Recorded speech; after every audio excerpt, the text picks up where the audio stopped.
제가 20살 때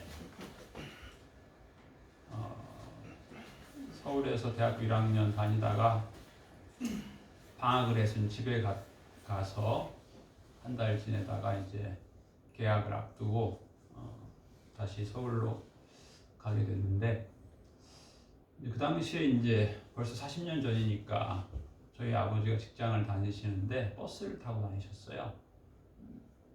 자강도 없고 또 그렇게 뭐 관용차가 와서 태워 갈 정도로 그 직책이 높지도 않았고 그랬는데, 이제 제가 몇 시 고속버스 타고 서울 간다고 했는데 저희 아버지가 그 관용차를 타고 누가 이제 운전을 해준 거죠.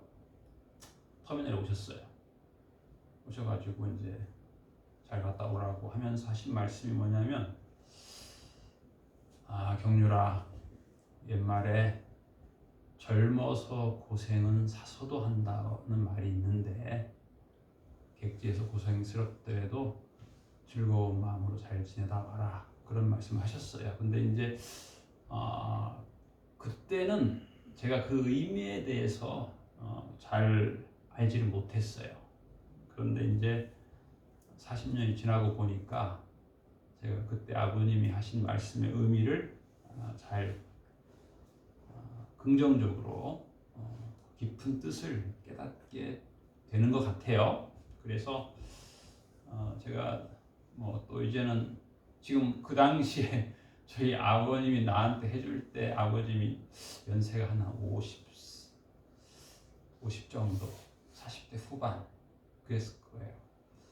저희 아버지가 저를 27에 낳았나 그렇거든요. 그러니까 제가 20살이면 아버님이 40대 후반 그랬는데, 지금은 제가 그때 그 아버지보다 나이를 더 먹었어요. 그런데 이제 그게 성경에서 우리에게 말씀하는 것과 상당히 일맥상통하는 점이 있다는 걸 제가 생각을 하게 됩니다. 오늘 성경 말씀에 보면 사도 바울이 그런 말을 해요. 형제들아, 내가 당한 일이, 여기서 영어로 말하면 suffer예요. 고난이에요, 고난. 그래서 예수님께서 세상에서는 너희가 환난을 당하나 담대하라, 내가 세상을 이기었노라, 이렇게 말씀하셨는데, 이 당한다라고 하는 말은 그 이미지가 좀 부정적이잖아요, 그렇죠? 좀 당했다. 영어 성경에 보면 You will have trouble 이렇게 돼 있어요. 어쨌든 고통, 고난 그런 뜻이에요. 그런데 사도 바울이 말하기를 내가 고난을 당한 것이 도리어 그럼에도 불구하고 복음의 진보에 유익했다.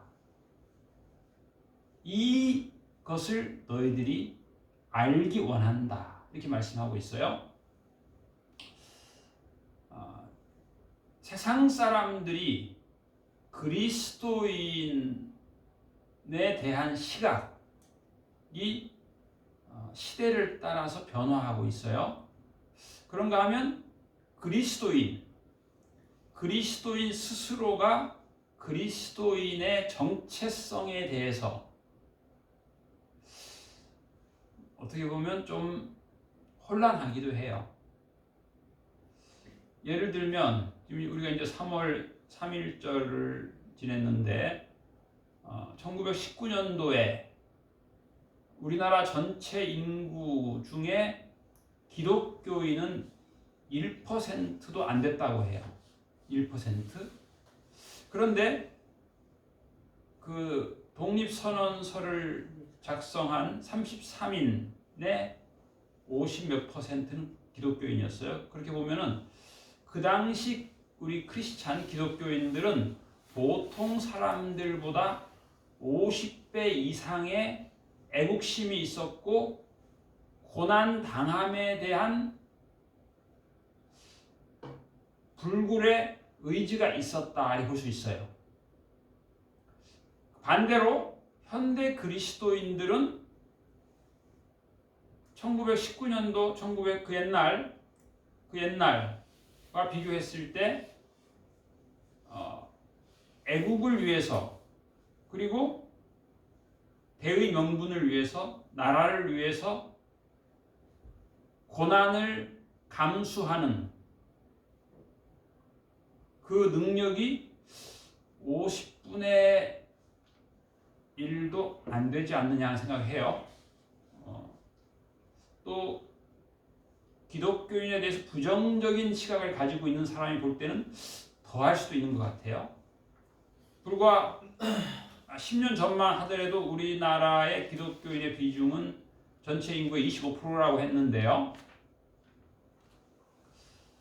최근에 이제 코로나로 인해서 이제는 10%밖에 안 될 것이다 그런 말도 있어요.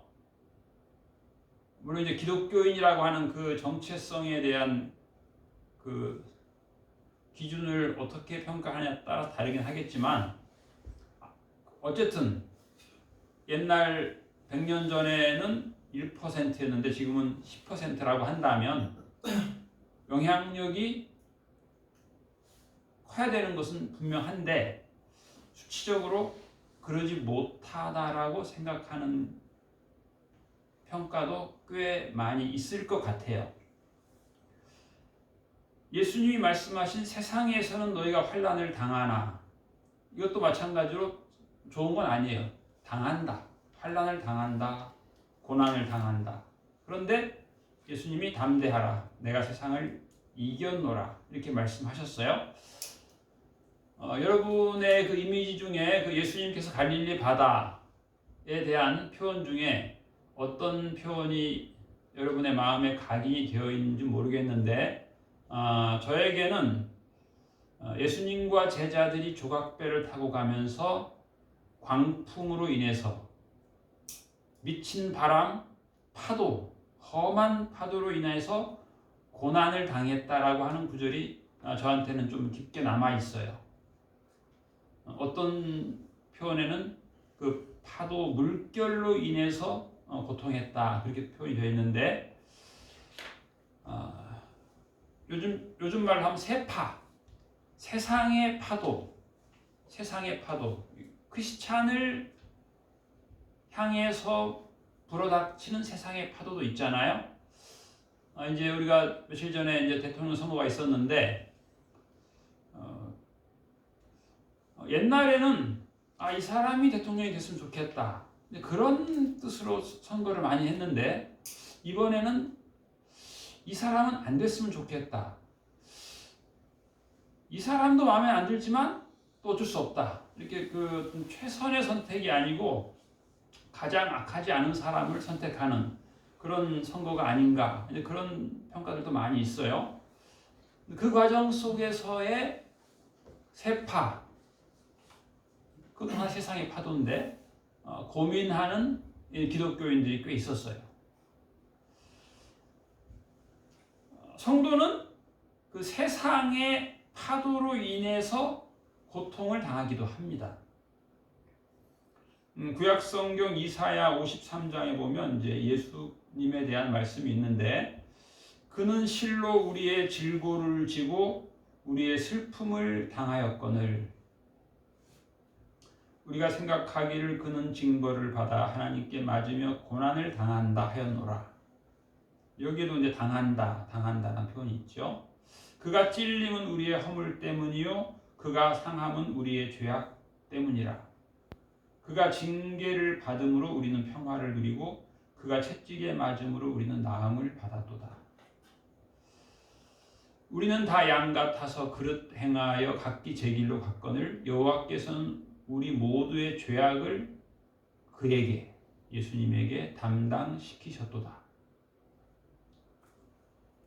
여호와께서 그에게 상함을 받게 하시기를 원하사 질고를 당하게 하셨은즉 그의 영혼을 속건 제물로 드리기에 이르면 그가 씨를 보게 되며 그의 날은 길 것이요 또 그의 손으로 여호와께서 기뻐하시는 뜻을 성취하리로다. 그가 자기 영혼에 수고한 것을 보고 만족하게 여길 것이라. 나의 의로운 종이 자기 지식으로 많은 사람을 의롭게 하며 또 그들의 죄악을 친히 담당하리로다. 예수님께서 마태복음 5장에서 그 산상수훈을 말씀하셨는데 이 말씀은 예수님의 정체성에 대한 말씀이에요. 애통하는 자가 복이 있다. 그리고 예수님께서 예루살렘아 예루살렘아 암탈기 병아리를 안으려고 했다.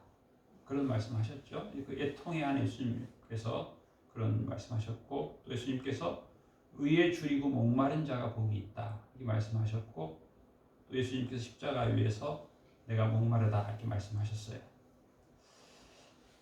누가복음 23장에 보면 빌라도가 대제사장들과 무리에게 이르되 내가 보니 이 사람에게 죄가 없도다 그랬어요. 이 빌라도는 로마 총독이에요. 당시 로마의 그 법은 대단한데 그 최고의 총독이라고 하는 것은 그 한 나라를 다스리는 사람이에요. 위임 통치하는 사람이죠. 이 빌라도 총독이 당시의 고위들 모아놓고 예수님 이 사람에게 죄가 없다 이렇게 말했어요. 요한복음 18장 38절에 보면 빌라도가 이르되 나는 그에게서 아무 죄도 찾지 못하였노라 이렇게 말했어요. 그런데 다수가 예수님에게 죄가 있다라고 십자가에 못 박으라고 하니까 그럼에도 불구하고 결국 빌라도가 예수님을 십자가에 못 박게 내줍니다. 이것도 어떻게 보면 예수님의 당하는 거예요. 예수님의 당함이에요. 누가복음 23장 34절에 보면 이에 예수께서 이르시되 아버지 저들을 사하여 주옵소서 자기들이 하는 것을 알지 못함이니이다. 예수님이 고난 당하는 모습이죠. 그러면서 용서하시는 거예요. 담당하시는 거예요. 구약 성경의 유명한 요셉 같은 경우 보면 참 당하죠. 형들한테 당하고 보디발의 집에서 당하고 감옥에서 당하고, 그런데 그 요셉은 뭐라고 말합니까? 나를 이리로 보내시는 분은 당신들이 아니고 하나님입니다. 이 하나님께서 감당하게 하신다는 거예요. 인간적으로 보면 당하는 거예요. 어떻게 보면 100년 전에 우리 기독교인들이 3.1운동의 중심이 되어서 독립운동할 때는 우리가 감옥에 고초를 당했죠. 다수가 크리스찬들이, 감옥에 간 사람의 90% 이상이 크리스찬들이었어요. 그게 이제 일반 사람들에게 존경의 대상이 됐어요. 감옥의 고초 당함을 두려워하지 않는, 감내하는, 결연히 그 고난을 불보듯이 뻔하게 알면서도 그 길을 걷는 이런 모습. 크리스찬들은 고난 당함을 두려워하지 않는 사람으로 존경받았어요. 요즘에는 어떨까? 심지어 예수님을 알고 나는 크리스찬이라고 표현하는, 나의 종교는 기독교라고 표현하는 사람조차도 이 성경에서 말하는 성경의 위인들, 예수님, 사도 바울, 요셉, 다윗, 이 성경의 위인들, 다니엘, 이 사람들은 다니엘의 결심이 뭐예요? 호의호식하지 않겠다는 거예요. 궁정에서 왕이 주는 산해진미 고기를 안 먹겠다는 거예요. 나는 풀만 먹겠다는 거예요. 그리고도 나는 더 기름진 고기를 먹은 저 사람보다 더 빛나는 용모를 보이고 하나님의 영감으로 탁월함을 보이고 기뻐하는 모습을 보이고 승리하는 모습을 보였거든요. 그런데 현대 기독교인들의 정체성은 어떤 것 같아요? 상당수는 복받자, 고난의 길 걷지 말자, 흔히 말하는 만사형통, 우리 이제 기독교 TV 방송 프로그램 중에 있어요.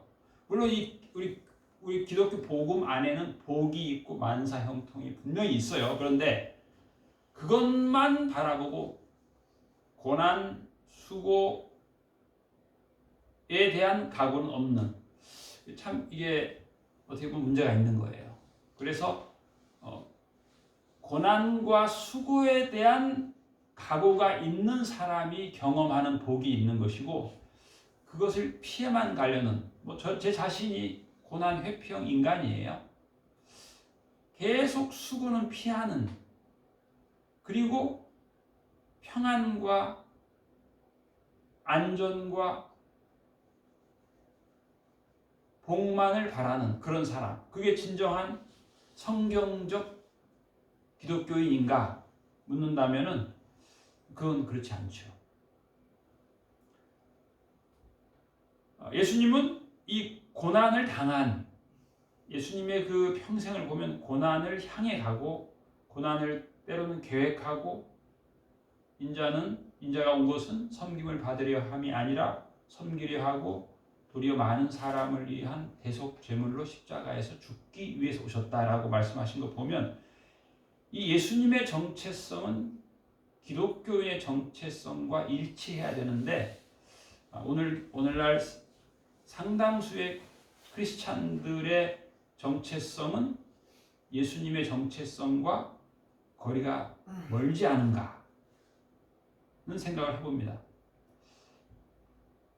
예수님의 이 정체성을 받아들인 100년 전에 우리 한국 기독교인들은 3.1 운동을 위해서 목숨을 아까워하지 않고 고난, 고초를 아까워하지 않고 살았는데, 현대 기독교인들은 그런 면에서 참 많이 부끄러운, 부족한 모습을 제 자신에게서 발견합니다. 그래서 우리는 3.1 정신의 현대적 구현에 대해서 우리 기독교인들은 마땅히 생각을 해야 된다고 생각합니다. 그렇지만 예수님은 이 십자가상에서 그렇게 부조리하고 불합리한 고난, 죄의 목을 다 뒤집어 쓰는 고난 당함을 기꺼이 당하셨고 다 이루었다라고 말씀하셨습니다. 우리가 알거니와 하나님을 사랑하는 자, 곧 그 뜻대로 부르심을 입은 자들에게는 모든 것이 합력하여 선을 이룬다는 이 로마서의 말씀을 우리는 기억하고 있고 암송하기도 합니다. 그렇습니다. 때로는 고난도 합력하여 선을 이룹니다. 이거는 성경의 중심 기둥이기도 합니다. 예수님의 말씀의 중심 기둥입니다. 그래서 우리는 사도 바울의 이 오늘 본 형제들아 나의 당한 일이 도리어 복음의 진보 유익이 된 것을 너희가 알아야 된다라고 말씀하셨고, 근데 이 빌립보서는 유명한 옥중 서신입니다. 사도 바울이 감옥에 갇혀서 감옥 밖에 있는 사람에게 보낸 편지입니다. 내가 당하는 고난은 유익하다는 겁니다. 내가 당하는 고난은 복음의 진보에 필요한 것이라는 겁니다. 우리는 감옥에 가 있지 않지만, 그리고 사도 바울이 감옥에서 빌립보서에 결론적으로 한 말은 뭐냐면 항상 기뻐하라입니다. 항상 기뻐하라. 다시 말하노니 기뻐하라입니다. 이게 감옥에 갇힌 사람이 할 얘기가 아니죠. 이것이 신앙입니다. 사도 바울의 신앙이에요.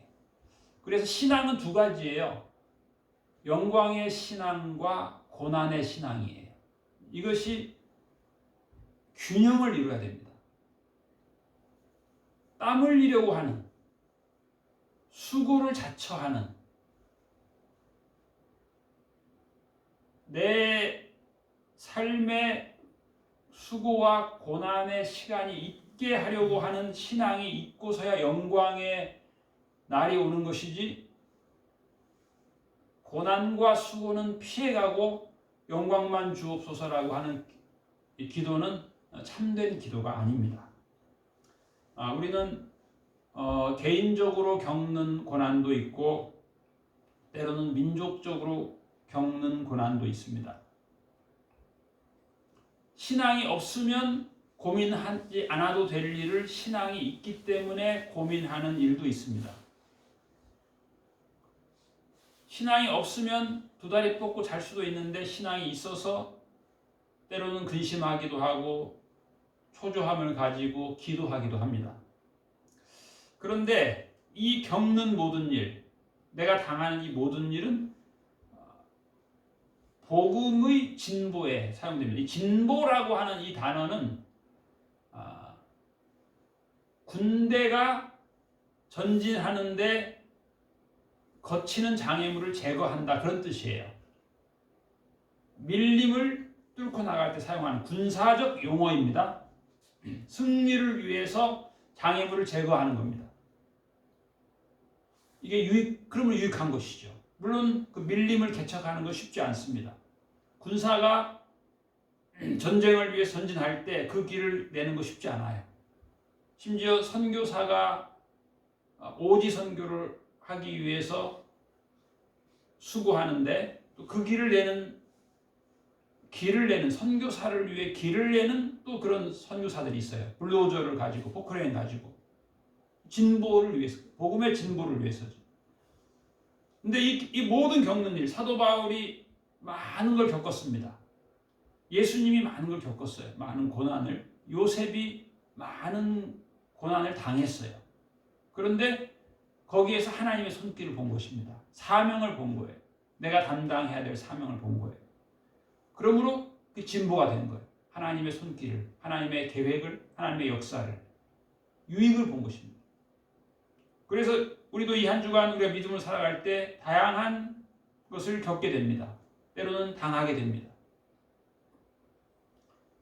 그래서 복음의 진보가 일어나고 유익이 일어나는, 더욱 진보를 경험하는 그 새로운 길이 열리게 될 것입니다. 그래서 우리의 모든 일에 합력하여 선을 이루시는 이로 말미암아 너희가 세상에서는 환난을 당하나 담대하라, 내가 세상을 이겼노라라고 하는 주님의 말씀 따라서 모든 일에 진보가 있고 유익을 경험하고 기뻐하는 우리 모두가 되시기를 축복합니다. 아멘. 기도하겠습니다. 하나님 아버지, 감사합니다.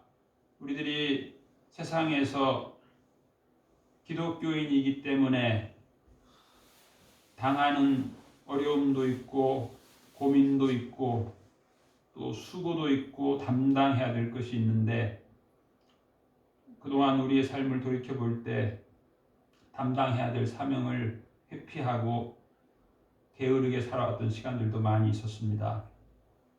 예수님께서 말씀하신 것처럼 예수님께서 우리 위에 여호와께서 기뻐하시는 뜻을 성취하기 위하여 영혼이 수고하고 만족하게 여긴 것처럼 우리들도 예수님의 말씀 따라 수고하게 하여 주옵시고 고난도 감내하게 하여 주옵시고 즐거워하게 하여 주옵시고 우리의 삶에, 우리의 신앙에 날마다 진보가 있게 하여 주옵시고 유익함이 있는 것을 보게 하여 주옵시고 합력하여 선을 이루시는 하나님을 찬양하며 살게 하여 주옵소서. 승리하신 예수님을 따르게 하옵시고 예수님의 승리를 저희들이 경험하게 하여 주옵소서. 우리의 삶을 더욱더 복된 길로, 사명의 영광의 길로 인도하실 주님을 찬양하오며 감사드리며 예수님 이름으로 기도하옵나이다. 아멘.